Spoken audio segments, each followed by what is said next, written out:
possono promettere qualunque cosa che non sia la realtà delle cose.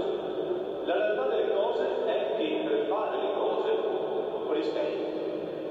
Allora, qualunque sia il sindaco che sarà eletto, avrà comunque un problema. Fino all'altro giorno, fino ad oggi, ci sono prove velocissimo dove diamo.